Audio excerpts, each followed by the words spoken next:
Love O T P ಅಂತೇಳಿ ಒಂದು ಹೊಸ ಮೂವಿದ ಒಂದು ಟ್ರೈಲರ್ನ ರಿಲೀಸ್ ಮಾಡಿದಾರು. ಈ ಟ್ರೈಲರ್ ಬಗ್ಗೆ ಮಾತಾಡೋದಾದ್ರೆ ನಮ್ಮ ಹುಡುಗ ಇಬ್ಬರು ಹುಡುಗಿಯರನ್ನ ಲವ್ ಮಾಡತಾನು. ಒಬ್ಬಾಕಿ ವಿಷಯ ಒಬ್ಬಾಕಿ ಗೊತ್ತಿಲ್ಲ ಅಂದ್ರೆ ಇಬ್ಬರಿಗೂ ಗೊತ್ತಿಲ್ದಂಗೆ ಮೇಂಟೈನ್ ಮಾಡತಾನು. ಆದ್ರೆ ಒಂದು ಪ್ರಾಬ್ಲಮ್ ಐತಿ, ಏನಂದ್ರೆ ಅವ್ರ ಅಪ್ಪನ ಪ್ರಾಬ್ಲಮ್. ಯಾವ ಕಾರಣಕ್ಕಂದ್ರೆ ಅವ್ರ ಅಪ್ಪ ಪೊಲೀಸ್ ಅದಾನು. ಈತನಿಗೆ ಲವ್ ವಿಚಾರಗಳಂದ್ರೆ ಆಗಿ ಬರೋದಿಲ್ಲ. ಹೀಗಿದ್ದಂಥ ಸಂದರ್ಭದಾಗ ಅವ್ರ ಅಪ್ಪ ಎಲ್ಲ ಚೆಕ್ ಮಾಡ್ತಾನು. ಅಂದ್ರೆ ಅವ್ನ ಇನ್ಸ್ಟಾಗ್ರಾಮ, ಫೇಸ್ಬುಕ್ ಹಿಡ್ಕೊಂಡು ಗೂಗಲ್ ಪೇ ಸದಾಗಿ ಚೆಕ್ ಮಾಡ್ತಾನು. ಹಿಂಗಿದ್ದಾಗ ಅವ ಯಾವ ರೀತಿಯಾಗಿ ತನ್ನ ಲವ್ ಅನ್ನ ಮೇಂಟೈನ್ ಮಾಡ್ತಾನೋ, ಆನಂತರ ಯಾವ ರೀತಿಯಾಗಿ ಲಾಸ್ಟಕ್ಕೆ ಬ್ರೇಕಪ್ ಸೀನ್ಗಳು ಸದ್ಯಕ್ಕೆ ನಾವು ನೋಡ್ತೇವೆ. ಅಂದ್ರೆ ಇದ್ರೊಳಗೆ ಟ್ರೈಲರ್ ಒಳಗ ಅಂದ್ರೆ ಲಾಸ್ಟಿಗೆ ಯಾವ ರೀತಿಯಾಗಿ ಆತನ ಬ್ರೇಕಪ್ ಆಕೈತಿ, ಈ ರೀತಿಯ ವಿಷಯಗಳನ್ನು ಈ ಟ್ರೈಲರ್ ಒಳಗೊಂಡಿತ್ತು. ಟ್ರೈಲರ್ನ ನೋಡೋದಾದ್ರೆ ಒಂಥರ ಕಾಮಿಡಿ ಟೈಪು ಇತ್ತು, ಆನಂತರ ಒಂಥರ ಸೀರಿಯಸ್ ಟೈಪು ಇತ್ತು. ಅಂದ್ರೆ ಎರಡೂ ನೋಡಕ್ ನಮಗೆ ಸಿಗ್ತಾವ.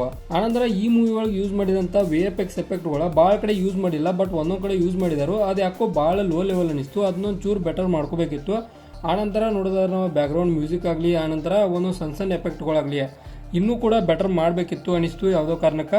ಆನಂತರ ಈ ಮೂವಿಗೆ ಒಂದು ಸ್ಟಾರ್ಗಳನ್ನು ಕೊಡೋದಾದ್ರೆ 5 ಸ್ಟಾರ್ಗೆ 3 ಸ್ಟಾರ್ನ ಕೊಡ್ತಾನು. ಕಾರಣ ಇನ್ನೂ ಬೆಟರ್ ಮಾಡಬೇಕಿತ್ತು. ಆನಂತರ ಯಾಕೋ ಒತ್ತಾಯದಿಂದ ಮಾಡಿದಂಗೆ ಅನ್ಸಾಯ್ತು ಇವ್ರ. ಆ ಕಾರಣಕ್ಕೆ ಇನ್ನೊಂದು ಚೂರು ಆ್ಯಕ್ಟಿಂಗ್ಗಳು ಕೂಡ ಒಂದು ಚೂರು ಸ್ಪೆಷಲ್ ಆಗಿ ಮಾಡಿದ್ರೆ ಇನ್ನೂ ಕೂಡ ಬೆಟರ್ ಆಗೋ ಚಾನ್ಸ್ ಇತ್ತು. ಅಂದ್ರೆ ಸ್ಟೋರಿ ಲೈನ್ ಒಂಥರ ಡಿಫ್ರೆಂಟ್ ಐತಿ. ಈ ಡಿಫ್ರೆಂಟ್ ಸ್ಟೋರಿ ಲೈನನ್ನು ಇನ್ನೂ ಒಂದು ಡಿಫ್ರೆಂಟಾಗಿ ಓದಿದ್ರೆ ಚಲೋ ಇರ್ತಿತ್ತು ಅಂತೇಳಿ ನನ್ನ ಅನಿಸಿಕೆ. ಆದ್ದರಿಂದ ಇದಕ್ಕೆ 3 ಸ್ಟಾರನ್ನು ನನ್ನ ಕಡೆಯಿಂದ ಕೊಡ್ತಾನೋ. ಇದಾಗಿತ್ತ ಲವ್ ಒ ಟಿ ಪಿ ಮೂವಿದು ಒಂದು ಟ್ರೈಲರ್ ರಿವ್ಯೂ. ಇದೇ ಥರ ನಿಮ್ಗೆ ಇನ್ಫಾರ್ಮೇಟಿವ್ ವಿಡಿಯೋಗಳು ಬೇಕಾದ್ರೆ ಚಾನಲ್ ಸಬ್ಸ್ಕ್ರೈಬ್ ಮಾಡ್ಕೊರಿ. ವಿಡಿಯೋ ಇನ್ಫಾರ್ಮೇಟಿವ್ ಆದ್ರೆ ಮಾತ್ರ ಒಂದು ಲೈಕ್ ಕೊಟ್ಟು ನಮ್ಗೆ ಸಪೋರ್ಟ್ ಮಾಡಿರಿ.